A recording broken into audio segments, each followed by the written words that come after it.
Good morning, everyone. I am Montgomery County Council President Guy Bornos, and today is Tuesday, October 4th. We begin today's session with two important presentations. The first is a proclamation recognizing Bullying Prevention Awareness Month by Councilmember Rice.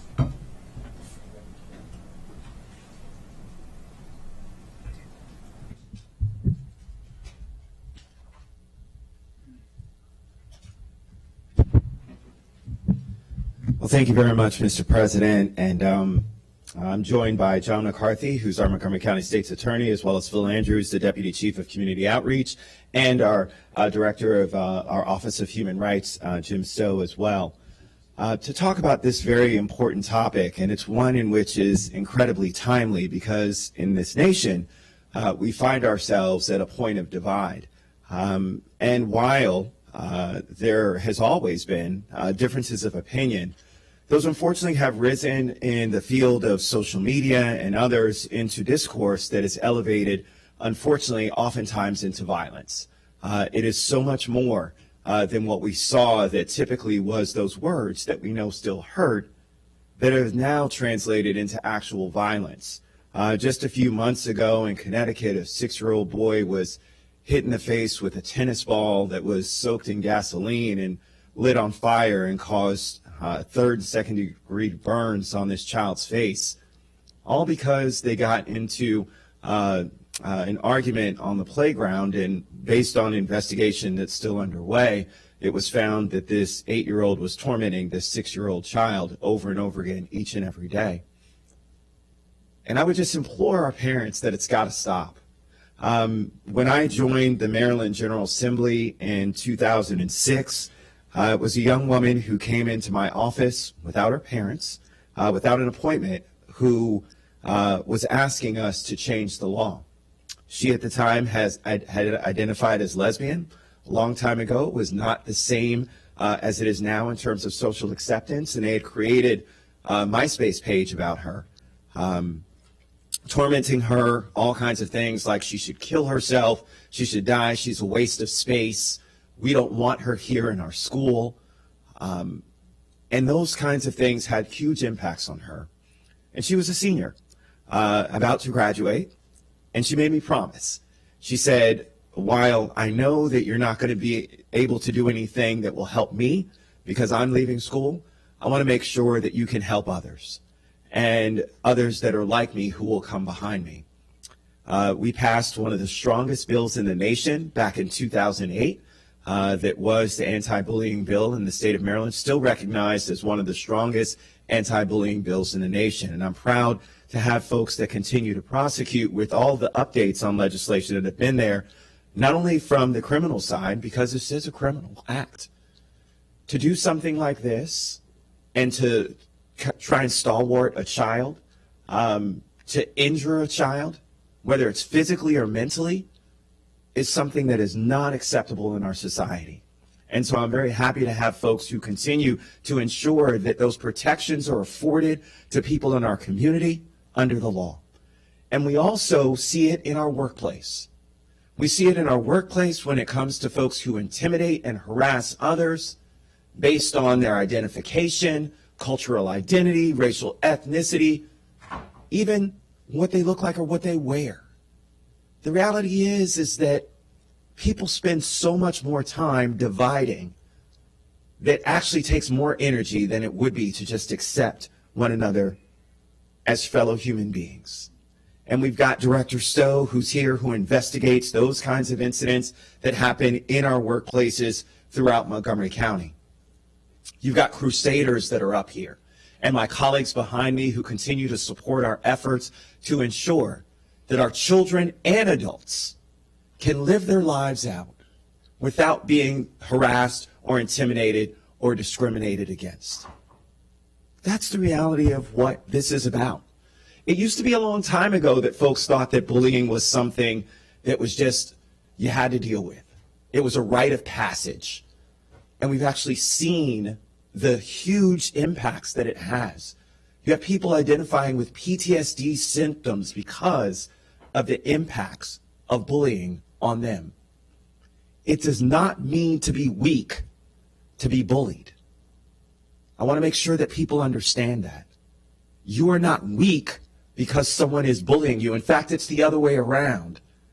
The person who is bullying you is actually trying to step up something that they feel about themselves oftentimes that they then want to impart on someone else.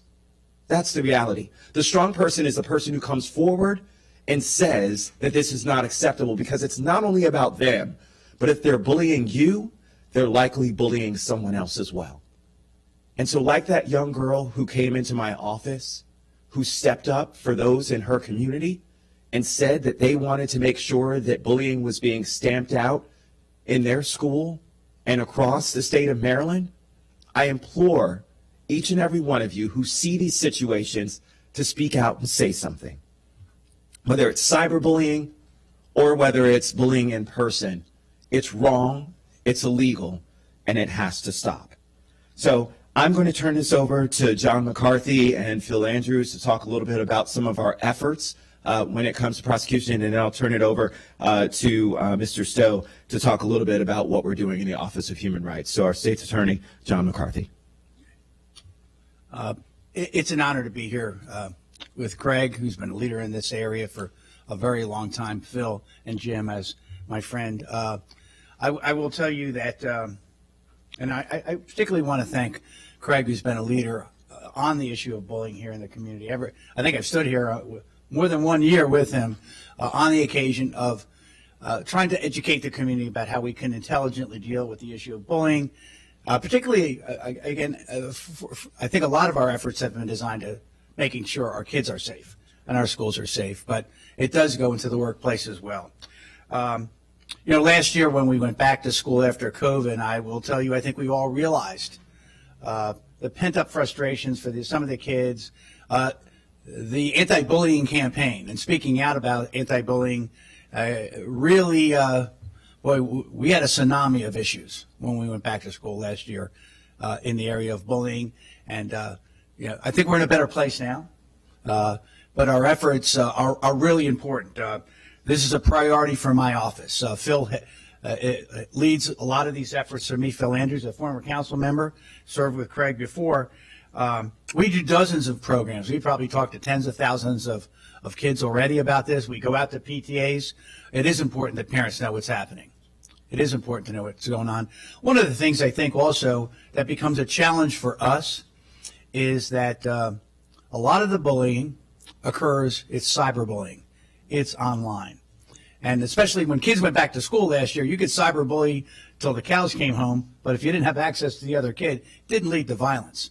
When we went back to school last year, a lot of that cyberbullying led to violence and conflict in our schools and in our community among young people when they began to see each other again. That was the reality that we were dealing with.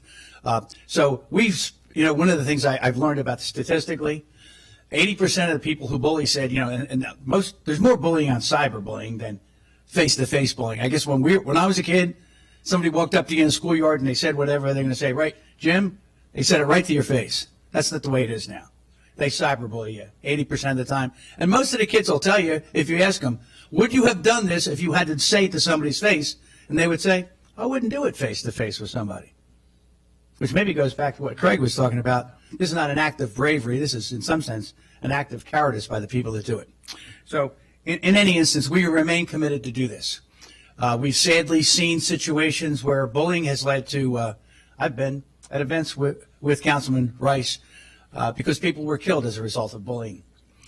We've seen suicides occur. Craig talked about a legislative effort that he was involved in. We've seen a law passed here in Maryland. It's called Grace's Law because of a young, beautiful young woman from Howard County who took her own life as a result of being a victim of bullying, and her parents didn't know. So we're here to educate. We're here to help. Education is a huge part of keeping our community safe. I want to applaud everybody that's here with me in their education efforts because I think it makes my job easier. It makes us a better community to live in. Thank you. You two have covered it well. I'm going to turn it to Director Stowe, please.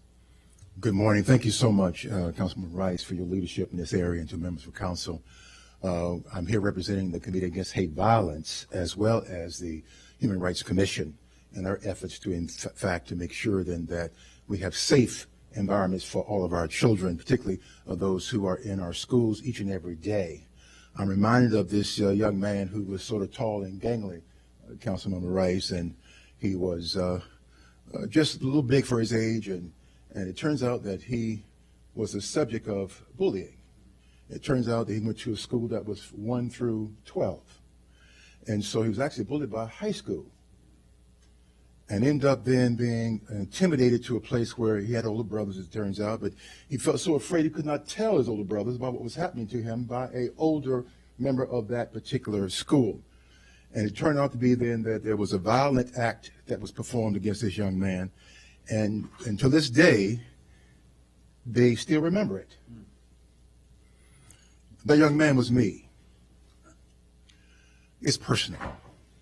It's not fictitious. It's not just the data. It's not just the numbers. It is personal. And so for many of our young people, when they have this experience, they don't always have someone that they can reach out to. So we're talking about caring adults being available then to these young people to have that sounding board. Parents, have the conversation with your children. Have the conversation that allows them to speak to you as honestly as they possibly can. Create the pathway for this conversation. Because again, they live in this isolation and the fear, and ultimately, depending upon the kind of network that they have, find themselves tumbling into negativity and the things that have already been talked about in terms of acts of violence, and of course, the ultimate thing of, again, suicide. That cannot happen in Montgomery County. It is unacceptable. And so through the commission, the Human Rights Commission, we have, in fact, in the Office of Human Rights, this act of intimidation is against the law. So we're asking people then that are victim to these kind of incidents, particularly those in the workplace, call our offices, file the complaint, let us investigate, and go forward in a way that, again, resolves that issue for you or with you, as it turns out. As far as our Committee Against Hate Violence, we're looking at these issues in our schools and working with our school system, with Superintendent McKnight, to try to figure out how do we do this thing in a collective kind of way that allows our young people to know then that no young person deserves bullying, but every young person deserves to be in a safe space to learn and to become all they could possibly be here in our community. And so we pledge our support, we pledge our ongoing, again, connectivity to this issue, and we look forward to work with all of our partners to ensure then that we keep that promise to all of our young people and to every person within our community. Thank you. Wow. Thank you very much, Director Stowe, and for sharing that personal story as well. I know so many, as we've done this presentation, have shared their own stories about bullying. And I think that it's important for us to realize that these impacts are lifelong and have huge impacts on those individuals for the rest of their lives. So I'll read the proclamation. Whereas October is recognized as National Bullying Prevention Month, a time when we recognize the devastating consequences of bullying, which impacts 1 in 4 children in the United States and can often result in immediate physical, emotional, and learning impacts on those who are the targets of bullying, as well as increase the risk of engaging in more serious violent and self-destructive behavior by those who bully.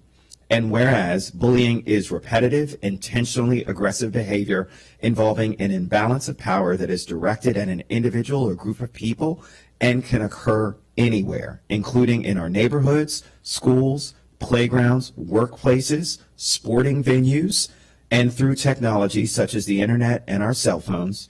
And whereas bullying can have long-term, enduring impacts on the emotional, mental, and physical health of victims, as 20% of individuals who are bullied experience some form of mental health disorder, including social anxiety, depression, and post-traumatic stress disorder lasting into adulthood, as well as more subtle symptoms such as poor self-esteem, lingering resentment, and distrust of others. And whereas more research is needed to address and prevent the newest forms of bullying, to understand the impacts that bullying has on everyone, including those who witness it, as well as identify the most effective resources and supportive programs to assist those who experience the lifelong negative effects from being bullied.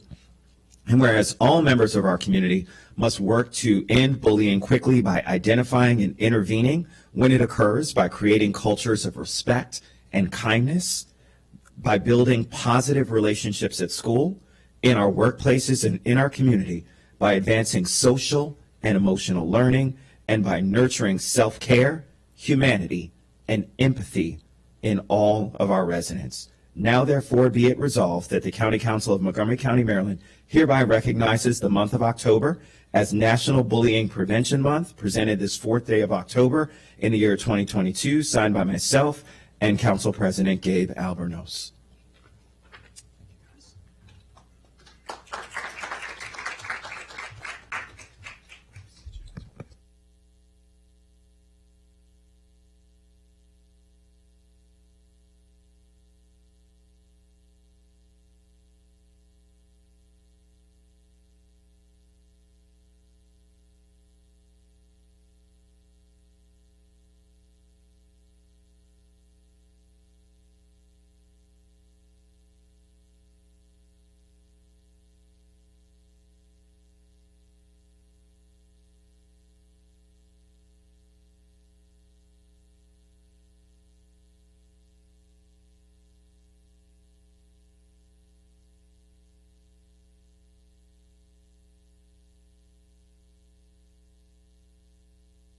All right, thank you very much. We now move on to the next proclamation. Councilmember Rice, don't go too far, is a proclamation recognizing Constitution Month by Councilmembers Rice and Katz.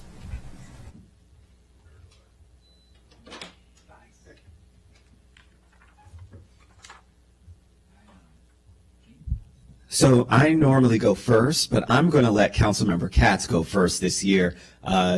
I think it's nice to kind of switch it up as I'm about to leave. So Councilmember Katz, we'll start you off. Thank you very much, Councilmember Rice. It's truly a pleasure to be here with you and Karma Beal, or you? She's virtual. She's virtual, okay. And to be with Ms. Beal from the DAR Goshen Mills chapter. It's really truly a pleasure to present this proclamation. It obviously recognizes Constitution Week, which recognizes the adoption of the Constitution itself. It's appropriate that the DAR is with us because in 1955, the Daughters of the American Revolution petitioned Congress to set aside September 17th through the 23rd annually to be dedicated for the observance of Constitution Week. Some of us remember 1955. The U.S. Constitution is at the foundation of every single law, and of course we all know this, but it's at the foundation of every single law in America. And it's at the heart, literally, of how we think, act, and govern as Americans. The Constitution established America's national government and fundamental laws and guaranteed certain basic rights for its citizens. Since 1952, the Constitution has been on display in the National Archives building in Washington, with all, there again, it's 4 pages there, displayed behind protective glass framed by titanium. I believe it's now 17 pages total. I believe I'm right on that. But what's there is 4 pages. If you have not yet done so, we all urge everyone to visit the National Archives to see the actual Constitution. We shouldn't take it for granted. It is there, as well as the DAR Constitution Hall. Happy Constitution Week. And with that, I'm going to turn it to my friend. Well, thank you very much, Councilmember Katz. And, you know, it's appropriate that we actually had the bullying prevention month proclamation before this one, because we are talking about inalienable rights that our forefathers thought would be there to protect us as a society and make sure that we had the opportunity to be the best place for folks to exact their freedoms. And so from that perspective, it really is one where the pursuit of life, liberty, and happiness are all things that I think should be afforded to every single member of our community. We currently see that some of those rights are under assail as we speak. We're turning back the hands of time in terms of advancing the rights of our citizens and the freedoms of our citizens when it comes to ensuring that they can live out their lives in peace, in support, and in health. And so from that standpoint, I just want to implore us to think about what our Constitution means for us. understanding that the Constitution itself is one that is a document that was a framework of ideology, but it represents something more than that for us as a people and as a humanity.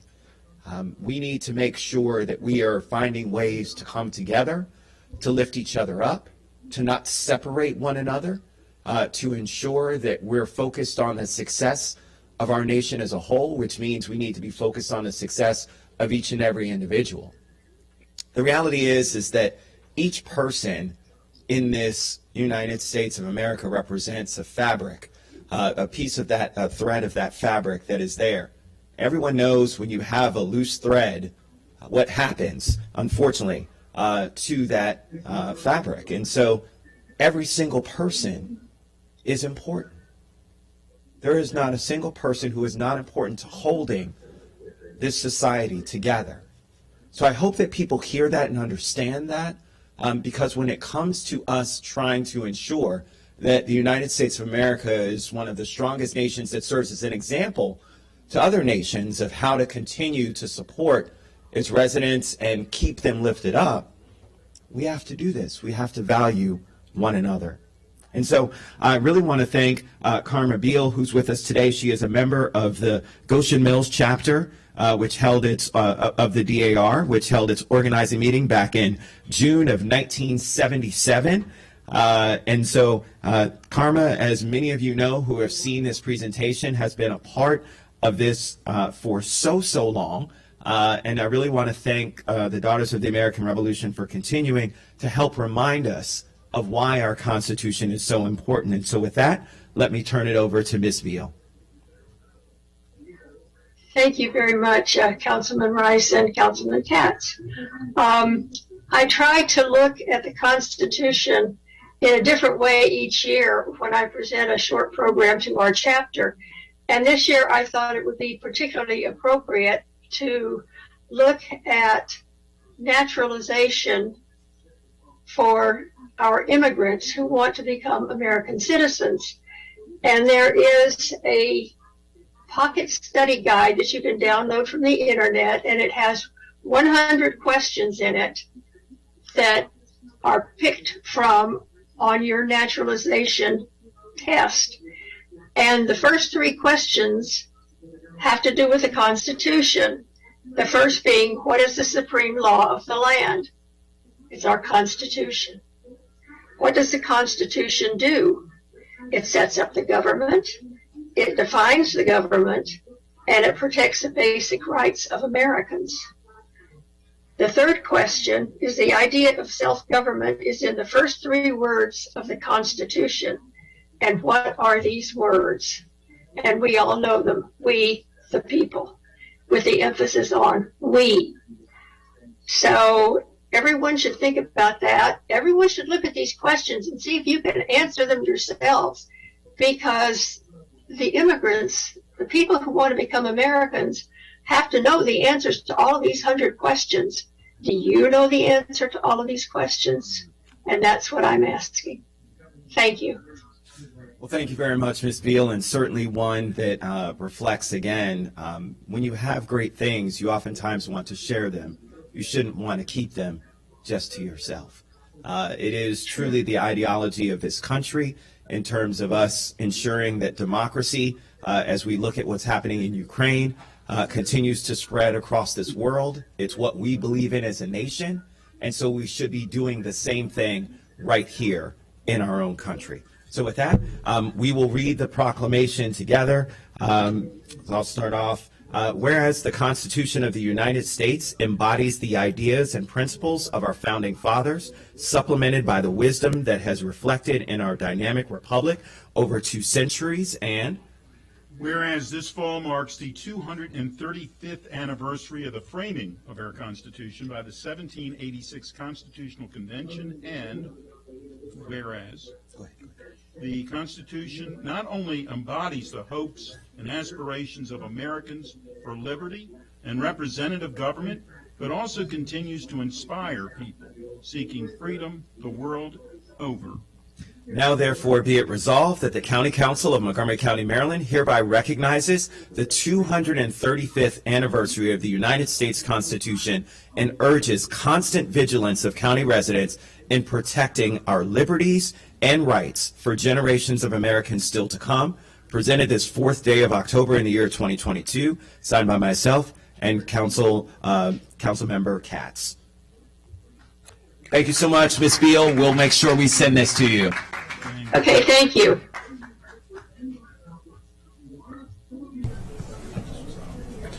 All right, thank you for those two presentations this morning. We now move on to our general business. Madam Clerk, do we have any announcements? Good morning, Council President, Council Vice President, Council members. We have a few brief announcements to share. First, the public hearing on WSSC Waters FY24 spending control limits is scheduled for October 18th, 2022 at 1:30 p.m. The Council has extended the deadline to receive testimony on Bill 1822, noise control, leaf removal equipment amendments until October 14th, 2022. The Council did not receive any petitions this week. Thank you. Thank you.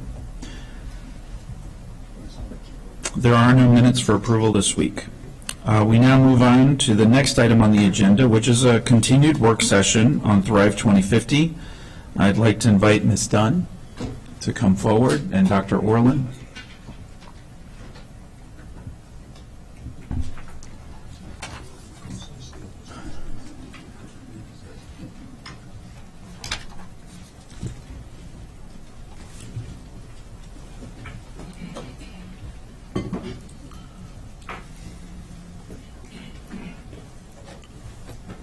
Ms. Dunn? Good morning, council members. You are here today to have another work session on the Fed Committee draft of Thrive Montgomery 2050. And today's work session, there will be two today. And this morning we're going to cover hopefully the first 5 chapters of the Fed Committee draft. And that includes the introduction and chapters on compact growth, complete communities, arts, design, and culture, and transportation. You have a staff report, and in that there is background that provides a brief summary of the planning board draft. It provides the Fed Committee review process, information about that, and then provides highlights of the resulting Fed Committee changes that resulted in the Fed Committee draft.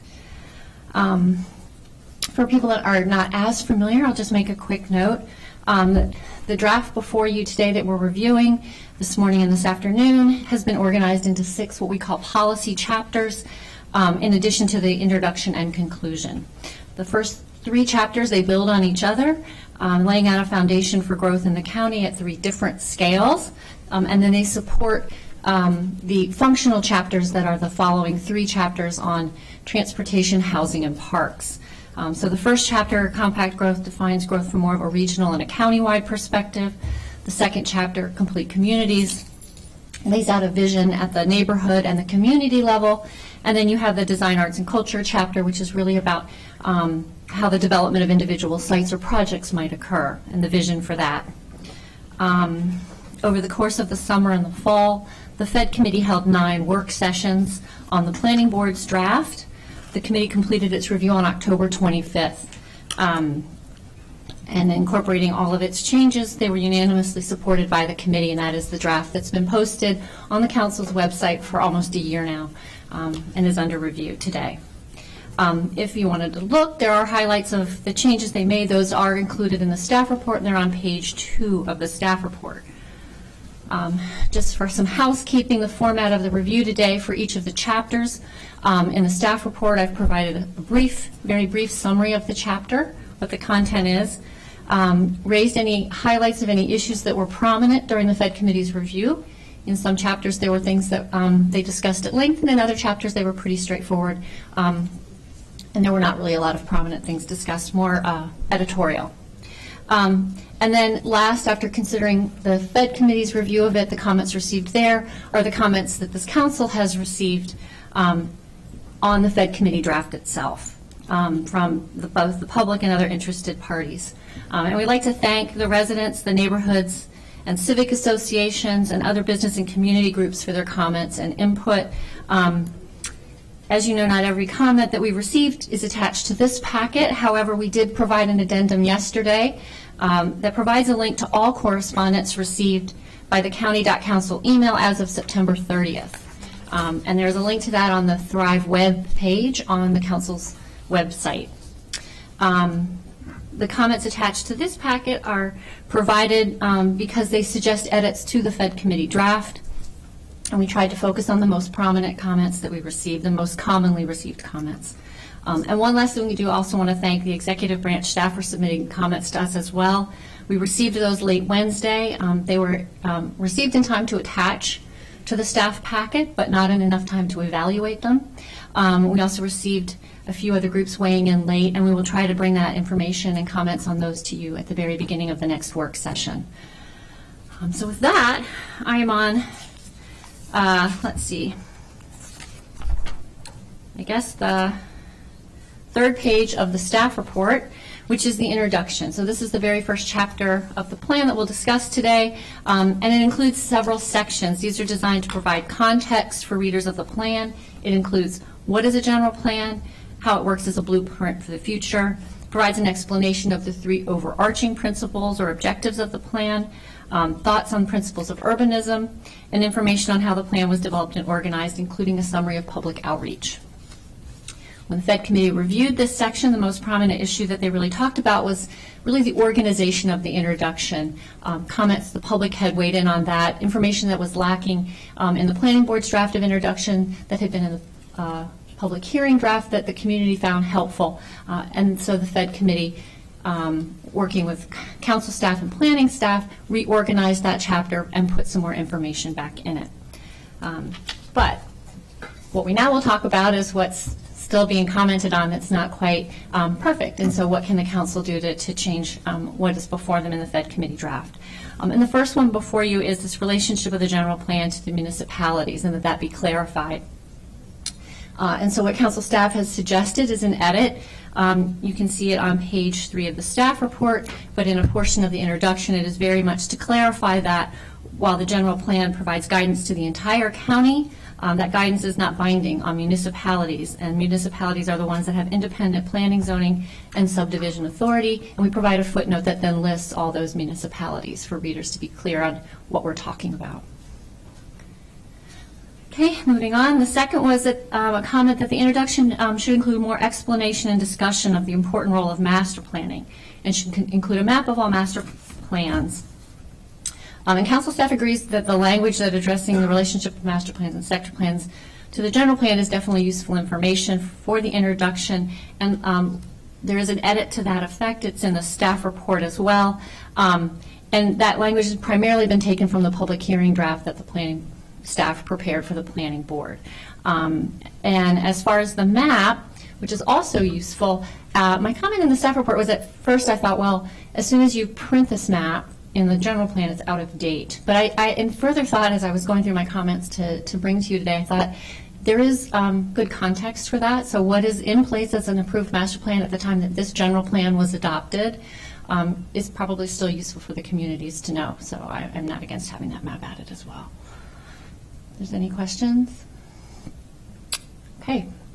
The next comment that we received was that Thrive should place primary importance on master and local area planning processes to implement changes in zoning and land use, particularly among residentially zoned properties.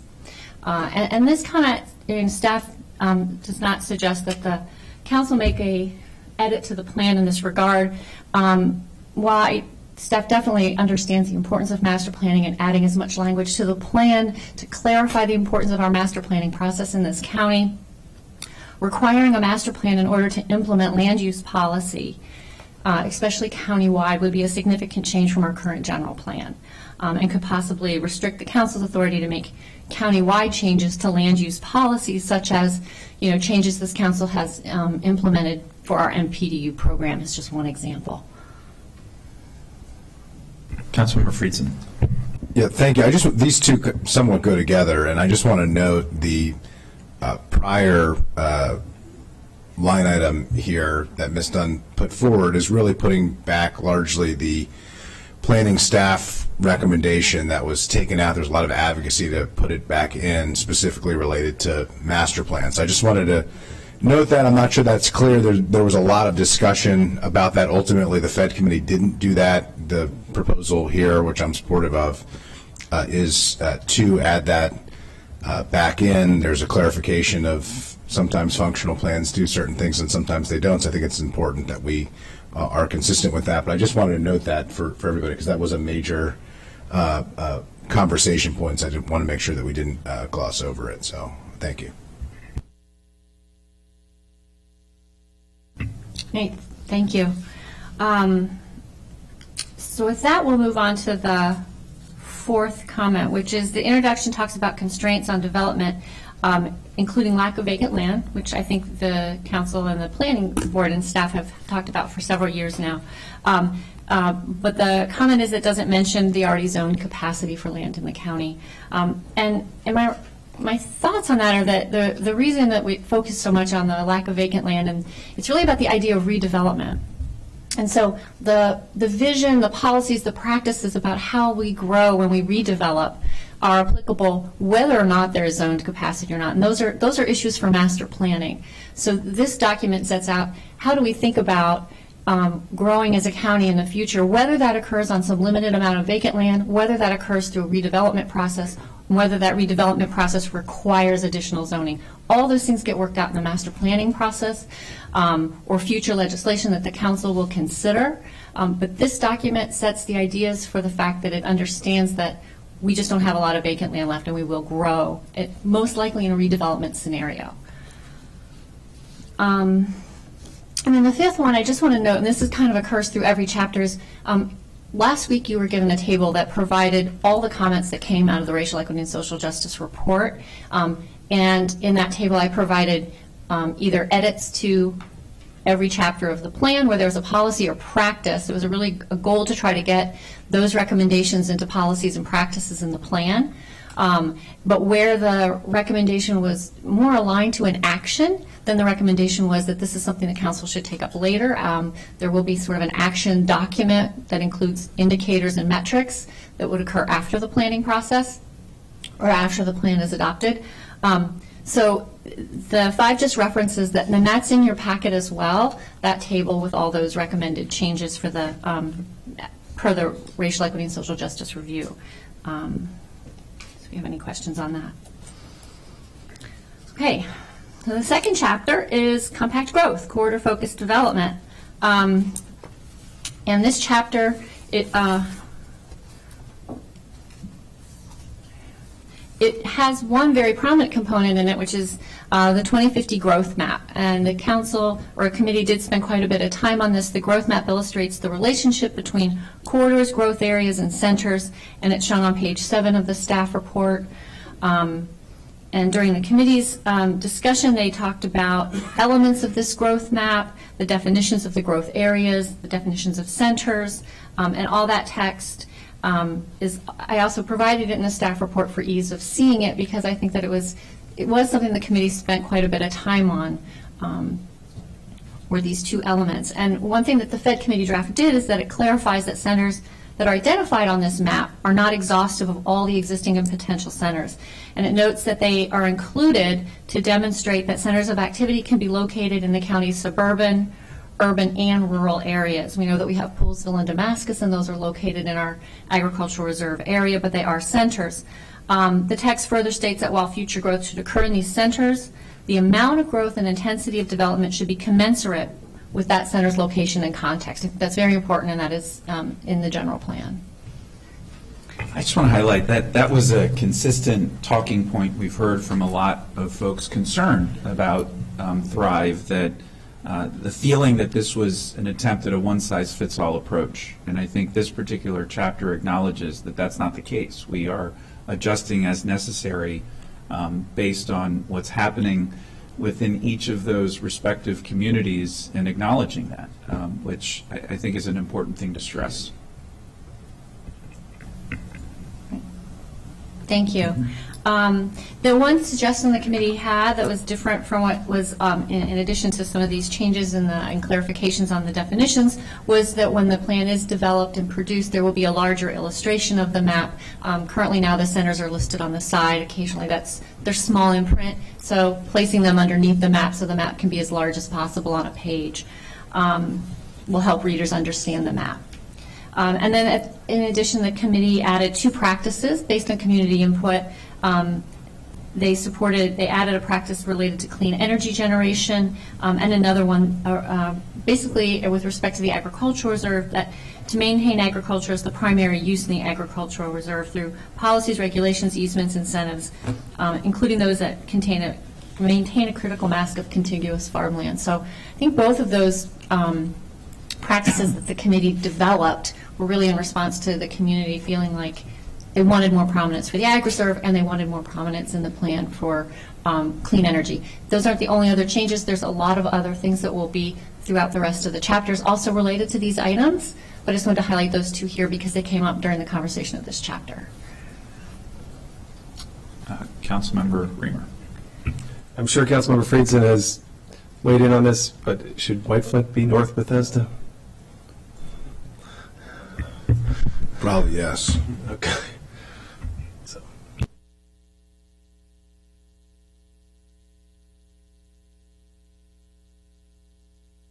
I'll note the metro name was not changed. We actually did kind of talk about it, how it was transitioning, but now that has officially happened. So we've taken long enough with this deliberation that now we're ready to institutionalize that name change. We will make that change. Okay. So with that, we will turn to the comments that were received on the Fed Committee's draft for this compact growth chapter. And the first one is related to a memo dated February 9th. It was from Councilmember Friedson, requesting 3 revisions to the 2050 growth map, which is what is in this chapter, so before you now. And the first has to do with the River Road corridor. Councilmember Friedson suggested removing the designation of the River Road inside the Beltway as a designated corridor. And with that, I'll see if there's any questions and turn it over to other council staff.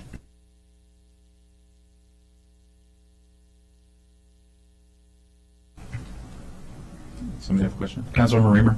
Could you just restate what you said? It was removed, I believe, correct? So I think there's, at the risk of confusing people, during the Fed Committee deliberations, the Fed Committee requested that the depiction of River Road from the Beltway out to Potomac Village, which had been drawn in black on the map and designated as a growth corridor. During the Fed Committee discussions, that was changed to a gray corridor depiction on the map, so indicating that it wasn't necessarily a growth corridor, as there was no master plan transit or anticipation of intensive development along River Road from the Beltway out to Potomac Village. What remained was the River Road corridor portion from the Beltway into the district line. What Councilmember Friedson's letter has requested is that the inside portion of River Road also be removed as a growth corridor. Okay, thanks. Councilmember Friedson. Yeah, as noted, it was a long time ago when I sent the memo at this point on February 9th. This was following the Fed Committee discussion. There's a number of items in there, some of which will be discussed today. As noted, essentially the planning had a River Road growth corridor that went to Potomac Village. There was a compromise between planning staff and council staff to stop at the Beltway. My view is that this is a transit-oriented corridor plan. This is not a transit-oriented corridor. And so, particularly stopping at the Beltway, which is an auto-centric transportation infrastructure, is, somewhat odd, and I think is inconsistent. So, that is the question. I, raise it. It was a good discussion at the Fed Committee, but I, put that forward about the question of, whether or not a transit-oriented corridor-focused plan should have a growth corridor in an area that is not transit-oriented or transit-focused. There isn't transit master planned for that particular corridor.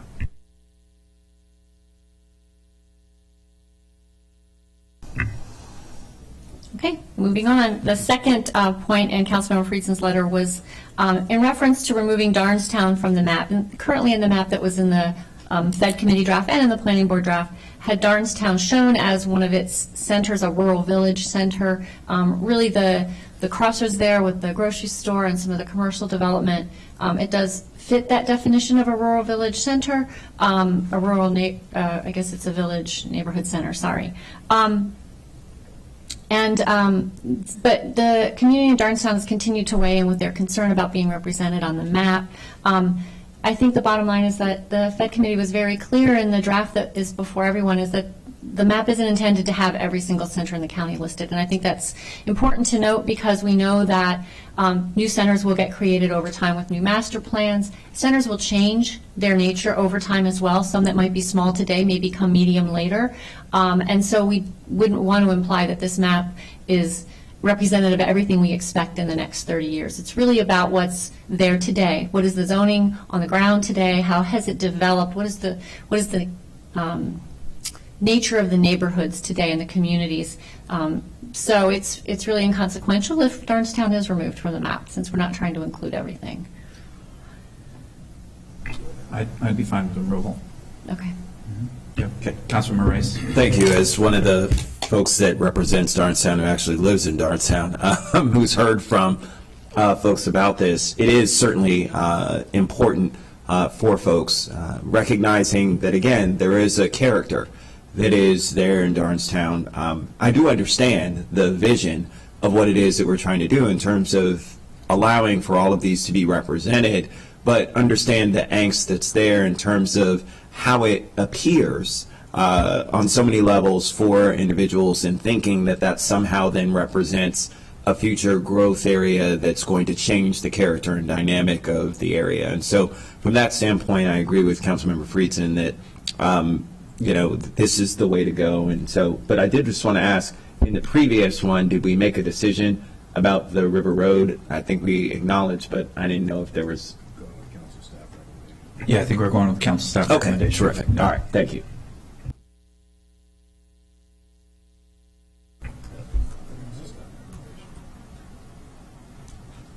Pam, can you repeat what we discussed earlier? Of course. Let me to clarify. So the recommendation for the River Road corridor was to remove it as a growth corridor from the district line to the Beltway, since there is no master planned transit along that section. And council staff agreed with removing it as a growth corridor even with inside the Beltway. And let me just add, if in the future there is a desire to have BRT, for example, on River Road, for whatever reason, the council could revisit that. But as of now, there's no master plan heavy transit. Let's call it heavy transit. There's no Metro Rail, there's no light rail, and there's no BRT. Actually, the same thing can be said for two other corridors, growth corridors. Connecticut Avenue does not have BRT, nor does University Boulevard between Kensington and Wheaton. Nevertheless, those two areas do have more frequent bus service than River Road does, so there's a distinction there. And I'll also just reiterate that every future master plan amends the general plan. So if you have a master plan that does create an area between the district line and the Beltway that is intended for more transit usage and has more transit infrastructure, that by its nature would change, that it would become a growth corridor because it would meet that definition. Councilmember Reamer. Thank you. Well, I respect the advocacy from the district council member. I think there's the challenge with this discussion is that what a growth corridor could mean is completely different from corridor to corridor. It's different from node along the corridor to node along the corridor. And I think we found a good compromise at the committee. I think it has been mischaracterized.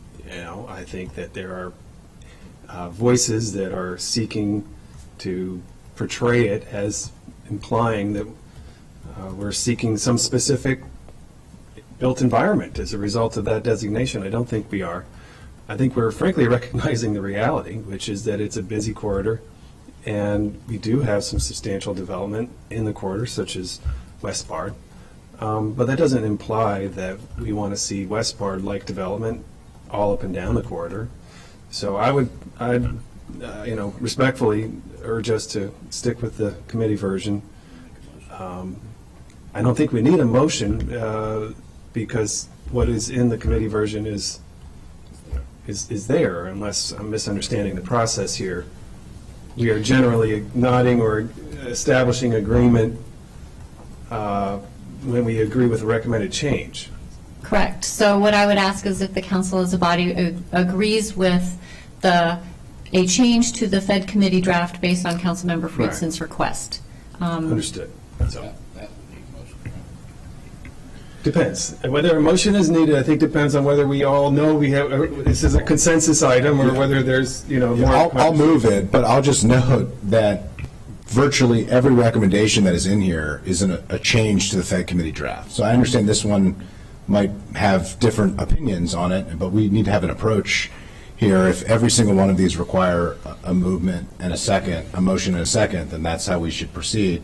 If we take them up without objection, the staff committee recommendation to change, that's fine too. But I just think for everybody's sake, that might be the best way to do it. There's an objection to taking up the staff recommendation, and so I'm now required, because it's a change, to move, and so I will move the change as noted, removing River Road as a growth corridor. Is there a second? I'll second it. Seconded by Councilmember Katz. Just really quick on process, that's exactly right. As we go through each of the individual line items, the assumption is if nobody chimes in, that we are supporting the staff recommendation as laid out by Ms. Dunn. In this instance, that is not the case, so it's appropriate for us to hit the pause button and discuss this further. Is there any discussion regarding Councilmember Friedson's motion? Oh, Councilmember Chwanda.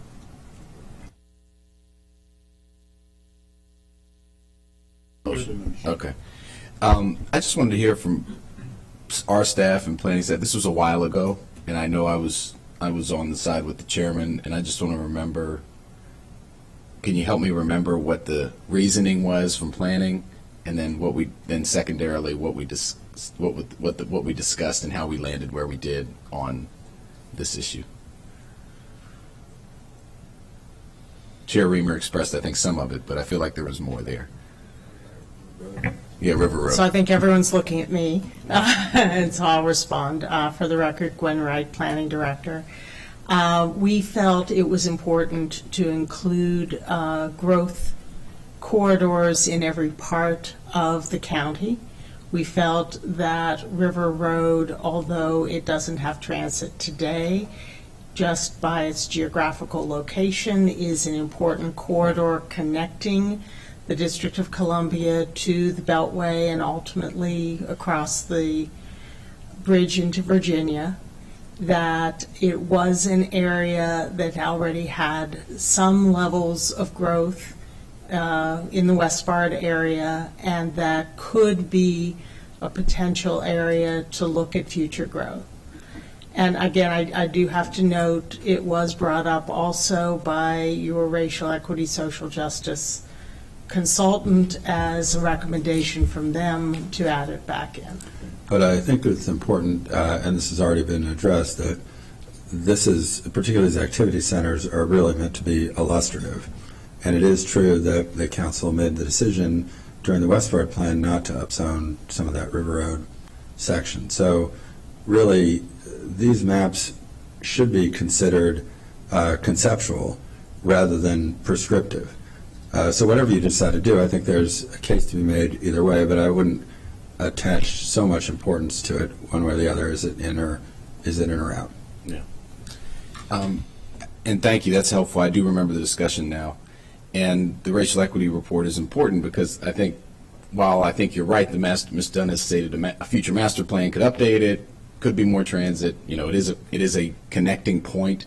I do think it is important in the sense that we're sending the signal that we want to have equity across the county, and where we're saying and just recognizing where there are people and growth and activity or future activity could be. So for those reasons, I'm remembering why I supported the keeping it in. But we did have a compromise where and maybe Ms. Dunn, you could explain, trying to tee you up, what the compromise was. Right. So during the Fed committee conversation, it really did focus mainly, I think it was the whole corridor, but I think that planning had made comments about the the need for people to travel from inside of Montgomery County toward the DC line out to the Beltway, that there was also transit along it, not great bus transit, but bus transit was still there, but that there really wasn't anything planned from the Beltway out to Potomac Village Center area, and that compromise was it might make, seemed rational sense to keep it inside the Beltway versus definitely outside, so that was the compromise.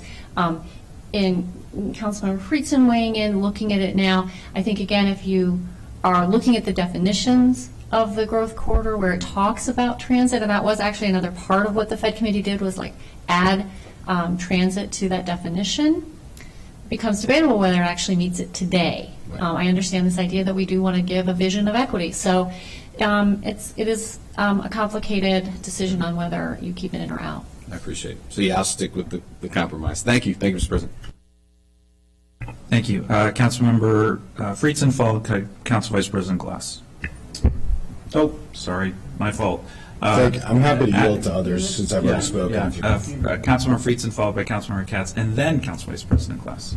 Thanks. Well, this is an important discussion. I appreciate it. I do think there are some interesting dynamics here, including the fact that there's a lot of overlays in the plan. And we talked about earlier the wedges and corridor plan that we're not departing from dramatically. And we already have West Bard, for instance, and other developments that are under the wedges and corridor plan. Any discussion here and decision here is not going to change that growth pattern under this this dynamic. The question is whether or not this is a transit-oriented corridor. It's not.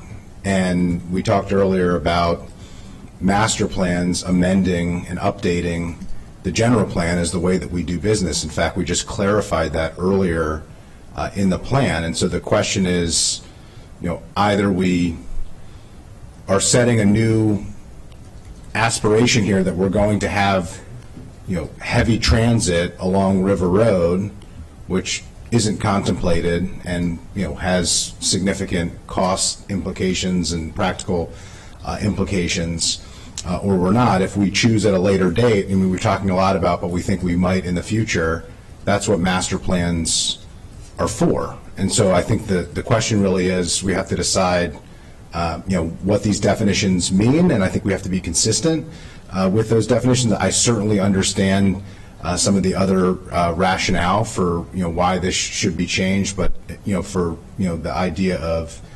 transit-oriented corridors and consistency through the plan, that's the rationale behind that. But I'll yield back. Thanks. Thank you, Councilmember Katz, followed by Council Vice President Glass. Thank you very much, Council President. I believe that the best plans are those that are as simple and as easy to follow as possible. I think Thrive is not that way. And I think the more that we change definitions or we look at different ways of saying the same definition, it becomes even more and more difficult.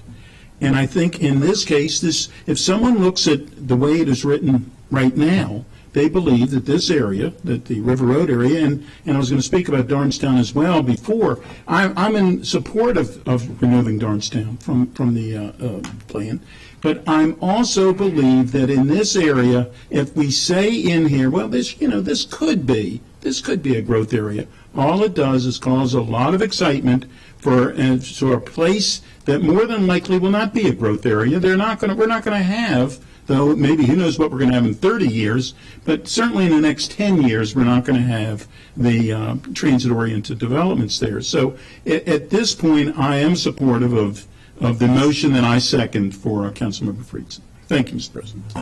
Thank you. Council Vice President Glass. Thank you, Mr. President. So again, we come back to the central question about what we're talking about and about the general plan and about Thrive. And the general plan is about the future. And it's about the potential growth opportunities. And as we look toward the future of Montgomery County, we want to make sure that there is equitable growth and opportunity. We have to make sure that every corner of Montgomery County has that opportunity, and we don't leave any corner behind. And for those reasons, I will support the original committee recommendation. Thanks. Just commenting for myself, going back to something I said earlier, the concern about the one-size-fits-all, which I don't think is accurate. It's important that we acknowledge the practical reality within this document, and that it not be a one-size-fits-all. And so I will support the motion. All those in favor of the motion, please raise your hands. That is Councilmembers Rice, Friedson, myself, and Katz. All those opposed? That is Councilmembers Navarro, Vice President Glass, Hucker, Friedson, and Jawanda. Motion fails. Let's move on. Oh, sorry. And Reamer.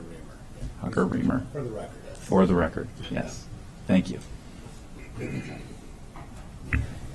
Okay, thank you. So I feel like the council we're in agreement with the Darnestown being removed from the map. No one objected to that. With that, we move on to the third point in Councilmember Friedson's letter, which is that the growth map that is in the draft be shaded to represent that as you move, from a corridor outward, the anticipation of the density of development will lessen. So that is obviously in the limited growth areas, the color near the growth corridor gets less. Like it starts out dark and gets less as you move away from the growth corridor in the limited growth area. And there is a map that was attached to his letter to the council. It's also an attachment to the staff report, and council staff supports that modification to the map. Councilmember Friedson. Yeah, thanks very much. I don't think this is controversial at all. I would consider this to be a refinement of what planning had proposed, but was not as clear visually, and we discussed a lot about how to put it into words, and I will express my appreciation for planning for working with us after the Fed committee conversations to figure out how we could operationalize what we were trying to accomplish, and this idea of a graded map, which really is at the core of context-sensitive, context-driven growth, which is really what you were talking about before, Mr. President. This really does help reflect that to demonstrate that it isn't one size fits all, and how far you are from infrastructure should change the the type of growth that we're looking at, and that is specifically the type of context that we want. You don't cross a line on a map and the type of growth changes in a binary fashion. It is something that is gradual and should be appropriate to the context that it's found. So I don't think this is particularly controversial, but I wanted to note that this isn't as much a change as a doubling down and refinement of the discussion that was had that reflects the broader goals of the plan. Thank you. Great, thank you. The next was a comment that a map from the 1993 refinement should be included within the plan with text explaining it. It's not currently, and I think that's a good addition as well. We have an earlier map of the general plan, but I think the most recent prior to this adoption of this plan would be the 93 refinement, and that map should go back in. The next was a comment to clarify what is meant by center of activity and the distinction between centers of activities, downtowns, town centers, rural villages, neighborhoods. And there was also some confusion because occasionally the term node is in there. And so the request was really that we use a consistent term throughout the draft. And staff agrees with that. Tried to go through and make edits. Really, I took out the term node just because it's really not defined or discussed when we're talking about the definitions for the maps. And we do want to use consistent terminology throughout, so trying to do that a little more clearly. And those suggested edits are on page 19, and they align more clearly with text in the definitions on page 21. Could I just note in that text you've got there, I think there's second sentence is incomplete sentence. Okay. We can talk offline. Councilmember Friedson. Yeah, and I just wanted to note here too, I wanted to add context-sensitive growth. It's reflective in other parts of the plan, and so I think it's really important based on the map that we just talked about, based on the language that was discussed that the council president noted earlier. I think it would just be helpful to reinforce that what we're talking about isn't growth the same in all of these different types of centers. It's context-sensitive growth that is appropriate for the centers that we're talking about, which are different, but all require, some level of service, some level of, of amenities, some level of transportation access as is appropriate. Great, thank you. Let's see where I am. The fourth comment was that a request that it said integrate the concepts of the centers of activity, complete communities with the 3 types of growth areas. And I think that the point, or perhaps the comment was trying to say, could we define limited growth areas and growth corridors in terms of centers and complete communities? And I think a concern with trying to be too definitive about what these growth corridors and limited growth areas are is that they actually can encompass all types of centers based on where they're located in the county and the context, which is what we've just talked about. So I think trying to be too prescriptive about what it means to be in a limited growth area or what it means to be in the growth corridor, especially with relationship to the centers, when the centers can be all different sizes and characters, it might feel too restrictive, and so I'm not sure that needs to be added. And the last, again, was the comments from the Racial Equity and Social Justice Report, and again, that is on circles 42 through 51 are the tables with suggested edits to every chapter to include as many of those consultant comments as we can. Okay. Great. So we're moving on now to the next chapter, Complete Communities, Mix of Uses and Forms. This is more at the neighborhood level versus sort of the county-wide level, looking at the vision for growth and development. In the committee review, it discussed the context-sensitive nature of implementing complete communities. There was discussion about the idea that a rigid or literal interpretation of 15-minute living, a phrase used in this section, should not be is not practical everywhere in our county, and so it should not be taken as literal. It is just a measure of trying to get to people, even if they could drive a very short distance, to get to the things that they need would reduce vehicle miles traveled. It's the idea that we want to get things closer to people, the activities they need, grocery stores or a convenience store or things like that close to home. And the comments that were received on the Fed Committee draft, the first one was a reference to the state's 4 growth tiers and says it doesn't identify it or make a reference to it as the Maryland Sustainable Growth and Agricultural Preservation Act. So of course that reference has been added. That was a good thing to point out, or appreciate that. And the second was a comment that there was no definition of a complete community. At a minimum, there should be a discussion about the minimum requirements for an area to be considered a complete community. And again, I think it gets back to this idea that the Council President Alpernas has been saying these things are going to be very different in different places within the county. A complete community to one neighborhood or one community might look very different to a complete community that somebody might say, downtown Bethesda is a complete community, but that's very different than a rural center. So defining them might be too difficult in that respect.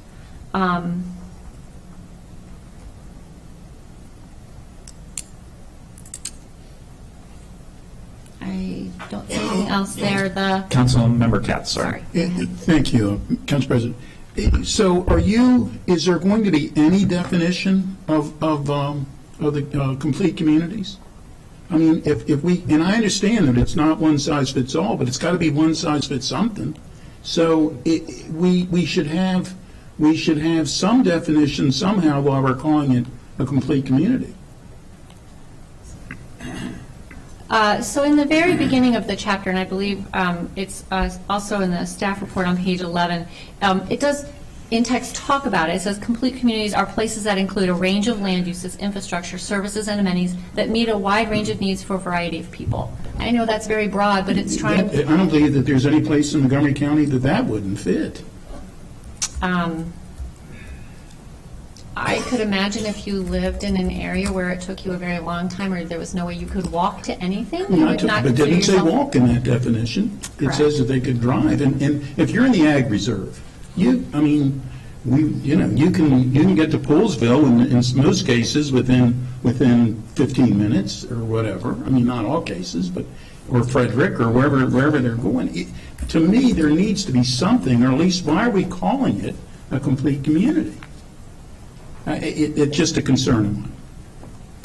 Thank you, Mr. President. Thank you. Councilmember Friedson. Yeah, I appreciate the point. I think the Ag Reserve in Poolsville is a really good example, though, and somewhat illustrative of this. There's no grocery store in Poolsville.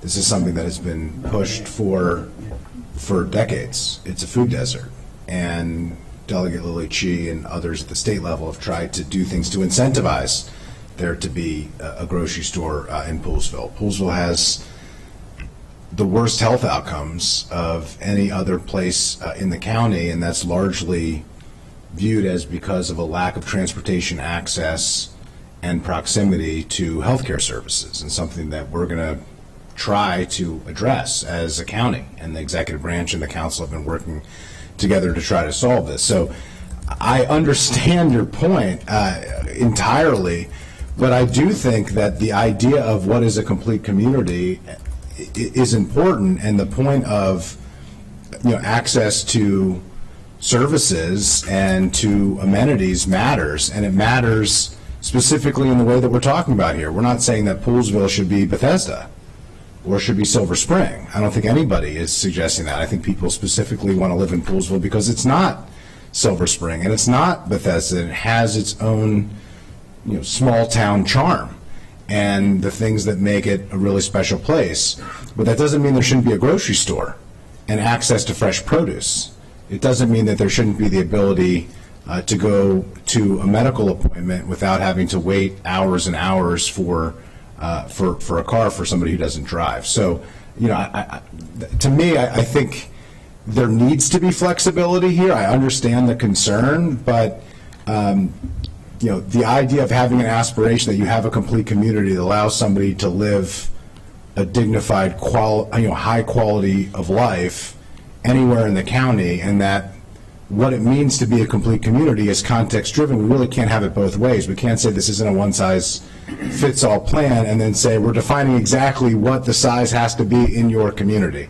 So I appreciate the concerns. I've heard it as well, but I do think Poolsville being raised is a perfect example of what residents there desperately want and don't have, which to them would mean a completely appropriate, context-sensitive, complete community that isn't necessarily Wheaton or Silver Spring or Bethesda, one of the core urban areas of the county. Thanks. Okay, go ahead, Ms. Dunn. Okay, thank you. So the next comment was that in looking through the language that many times talks about complete communities, the community noticed there was a lack of references to parks and public spaces, and so council staff's gone through the draft and tried to add that in appropriate places. That again should be, in addition to the other amenities or things that are there, we should mention that parks and open spaces are part of the list of what make a community complete. The next comment was that it talks about infill development and redevelopment and a concern about the environmental impacts of that, and that there should be recognition of the negative impacts of stormwater runoff or greater urban heat island effects if you don't do responsible redevelopment, which, there are plenty of efforts in the county to always keep an eye on that. The council staff suggested adding a sentence to the last section of this chapter, and that's on pages 12 and 13 of the staff report. And it gets it, again, just recognizing that for the community concern.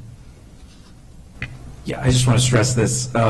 So I live in Kensington, and we've had significant flooding issues, and I know each of my colleagues in every single district have had similar challenges, particularly these last 15 years.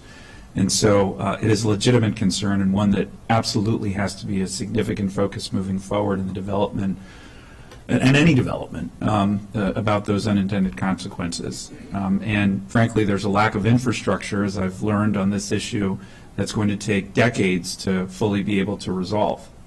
So I agree with this change, and just want to underscore that this was also something our office heard a great deal from, and its concern from residents, and it's an attempt to address that concern. Councilmember Friedson. Councilmember Reamer. Getting promoted today. Aw. Thank you. I wanted to just add something to this conversation. I recently had a chance to talk to the head of climate.gov, a scientist named Tom DiLiberto, and he lives actually in Montgomery County. And NOAA has been doing research on urban heat islands, or I should just really say heat islands. And actually Montgomery County is participating in that research.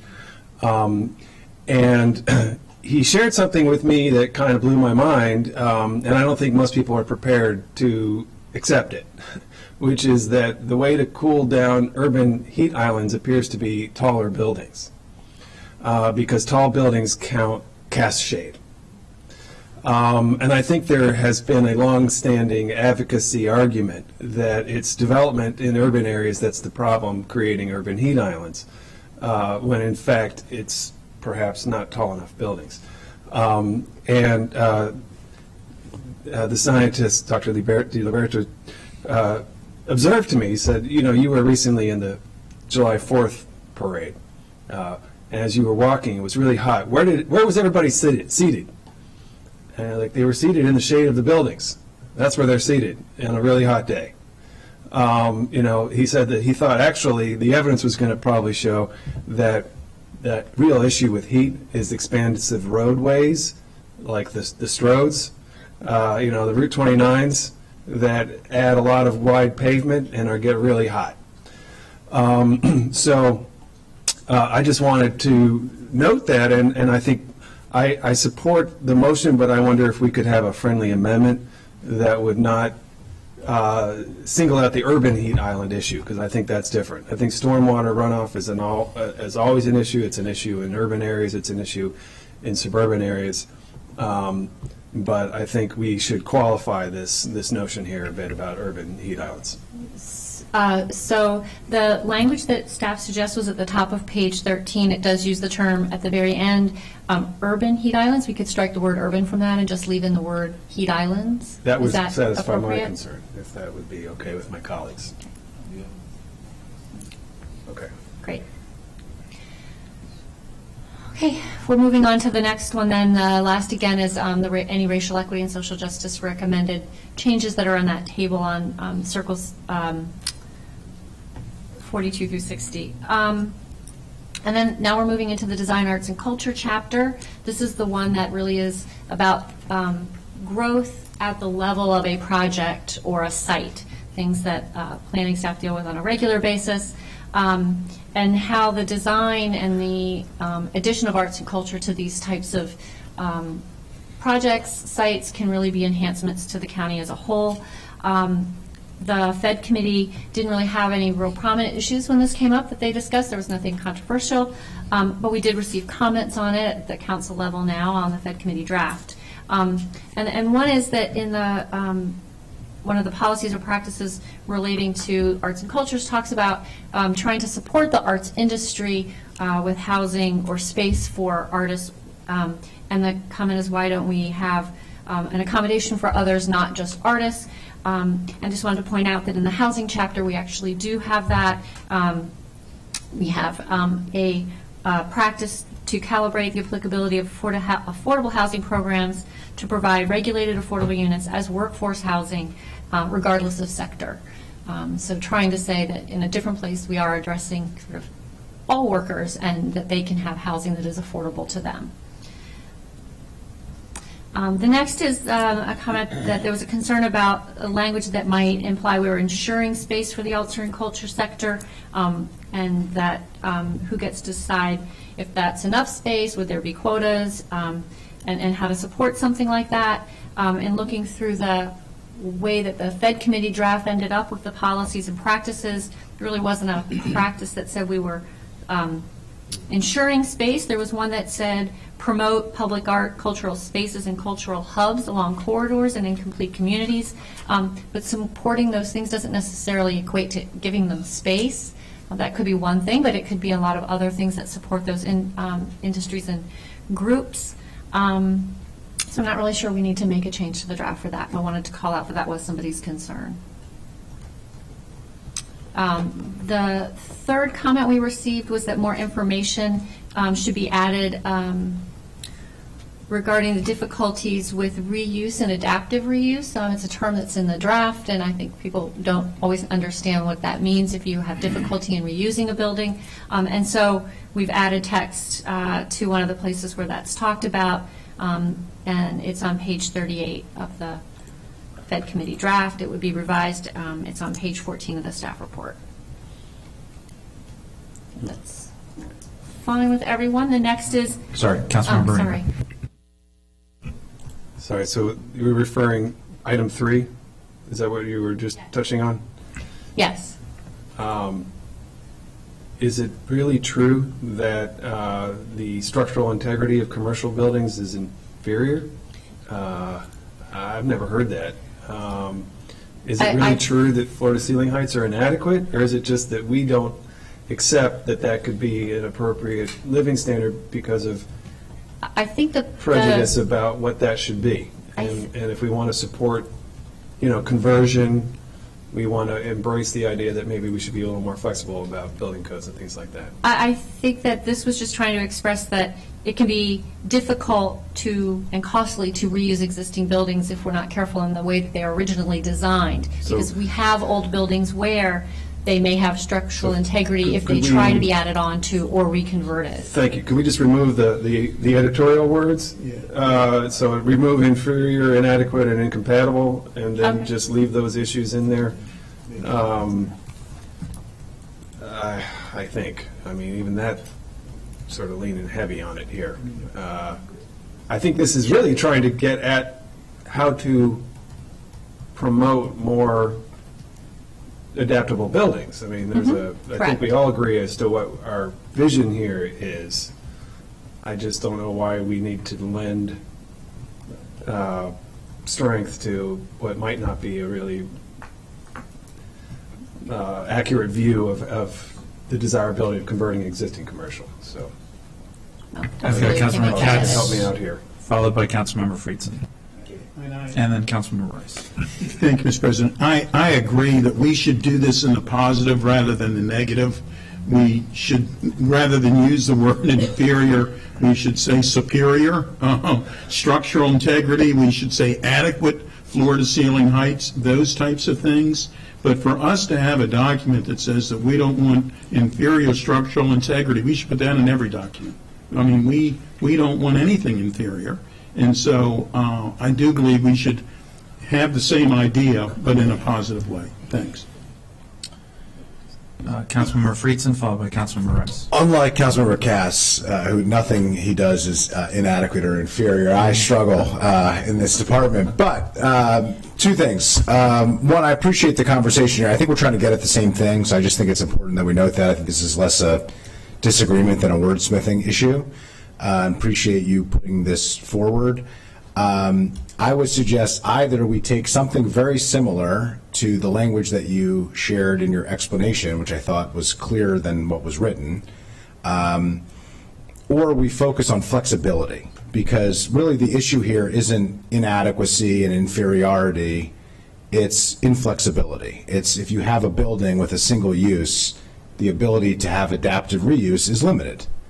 And so we want to encourage flexibility with buildings that can accommodate multiple uses.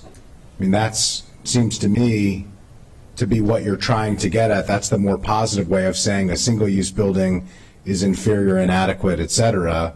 Really, buildings that can accommodate multiple, encouraging buildings that can accommodate multiple uses allow for greater opportunities for adaptive reuse, which is something that we need to do when we grow, when we redevelop, when communities change, when residents' needs and businesses' needs change. So one of those two things I would suggest, but I'm supportive of the overarching goal here to include language as you've suggested, but in a way that is not negative, but positive. Thank you. Councilmember Rice, followed by Councilmember Reamer. So this is an interesting conversation because I think that overall everything is changing. It's not just about commercial needs, but it's also about residential needs. When we look at in the hotel industry, for example, Yotel, who's a brand new and inventive way of how to approach the hotel scene, to where you're looking at lofts and things that do not have the same dynamics as typical hotel rooms do, and really are ones that are designed as a minimalist structure. There are people who are also looking for those same kinds of things as well. So there are innovative approaches in terms of how we can utilize these spaces, understanding that not everybody's looking for the same thing as they used to, and the expansive floor plans and the tons of furniture that would lead to challenges when it comes to the structural capacity of buildings, right? And so again, it's how we are saying those things, I think, that are important, but we also need to highlight and understand that those needs are changing as well, and that we're seeing a wide array of how things are being built and what the needs are for individuals at multiple levels, not just when it comes to commercial, but also when it comes to residential. And we see a lot of this happening if you look at San Francisco and some of the things that they've done there in terms of really conversions. I know because I have a good friend who represents in that area. They've done some conversion of office buildings to apartment buildings and done some amazing things, again, that are minimalist lofts, but do that same kind of thing under the same auspices. And I encourage folks who haven't seen the Yotel Pad model to just take a look. It's very interesting, and these are things that are popping up everywhere. It's not right for everyone, but certainly it is something that is a concept that is now approaching popularity. And so from that standpoint, I think it's just something that we need to consider as we're utilizing the words we're using. So thank you. Thank you. Councilmember Reamer. Thank you. This morning, Matt Iglesias had a really interesting column about how if we want to really allow the reuse of commercial buildings in urban areas or in commercial centers for housing, we have to rethink the idea that every bedroom has to have a window. That plenty of people would be very happy to live in an interior bedroom arrangement inside of a building, but they can't because building codes just don't accept that. And you know, I'm not going to take a position on that, but you know, I think that's the kind of outside the box thinking that, frankly, we ought to be alluding to for the future, rather than sort of doubling down on the existing ways of thinking. So let me suggest we not take this language. We have an existing sentence that says, commercial buildings designed to accommodate single uses while less expensive when considered in isolation are inflexible and costly to reuse.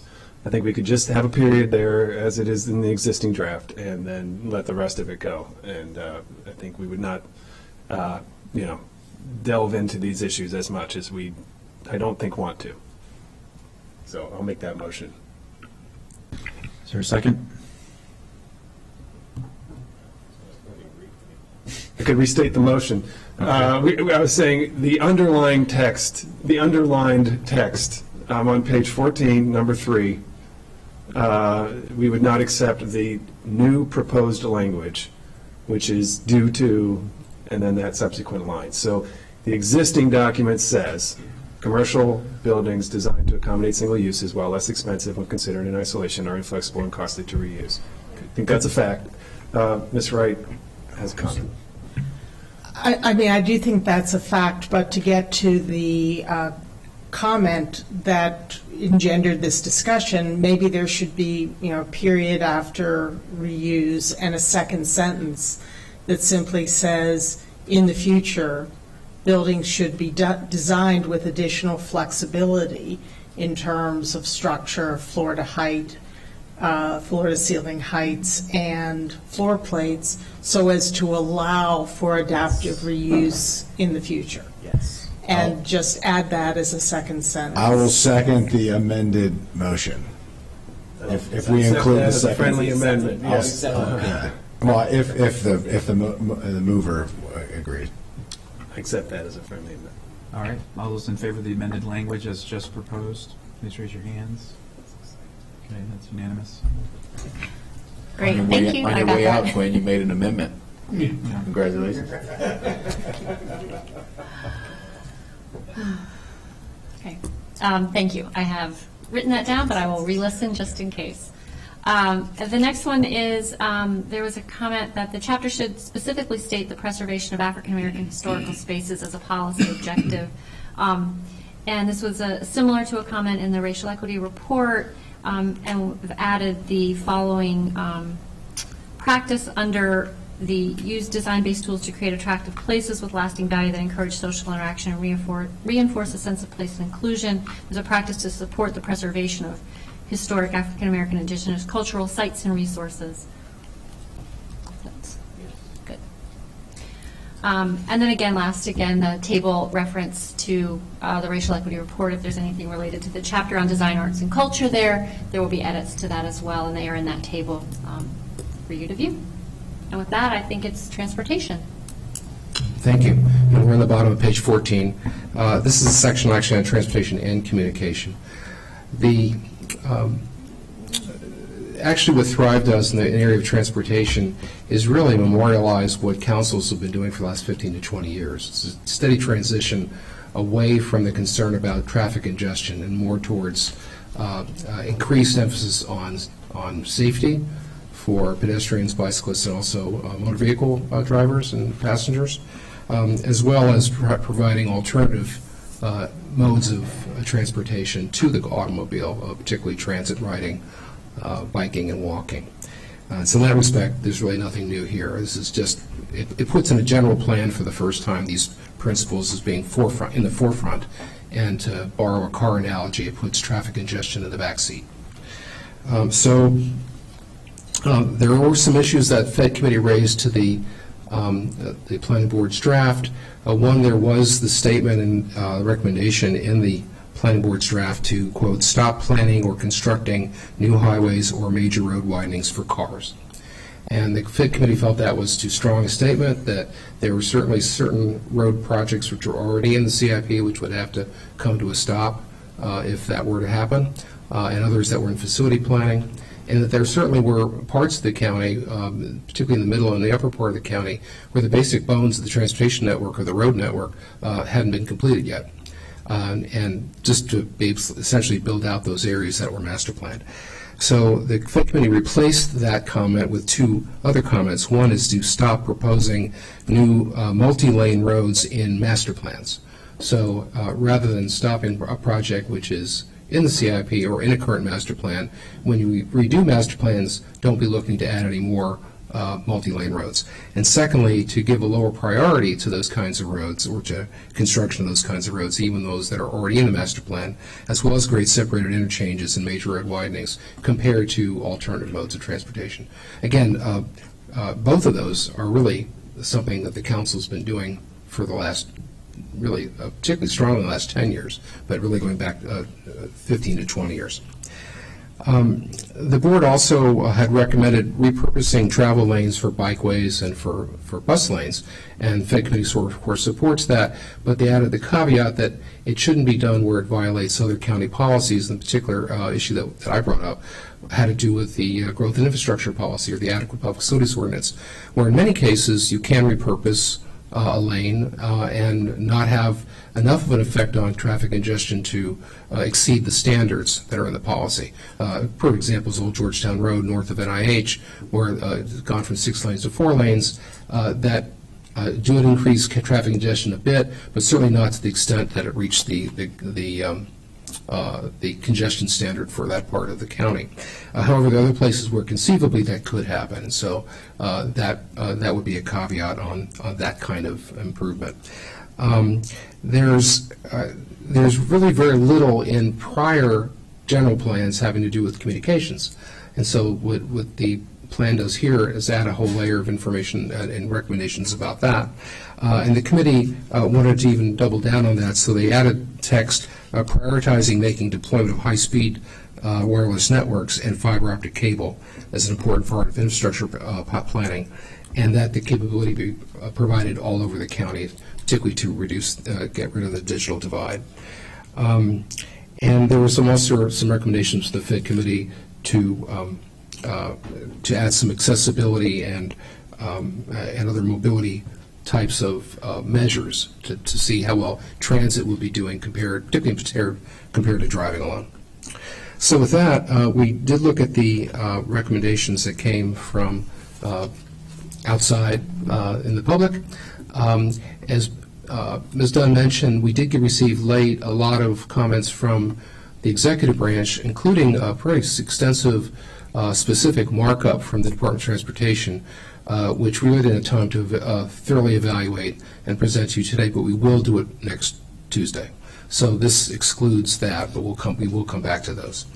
And there's 6 comments that we'll highlight here. One is that while the plan does emphasize alternative transportation, walking, biking, taking transit, it was recognized by several groups that there is still a significant number of people who are not going to be well served by any of the alternatives modes because, frankly, because of where they live or the type of commuting that they have to do.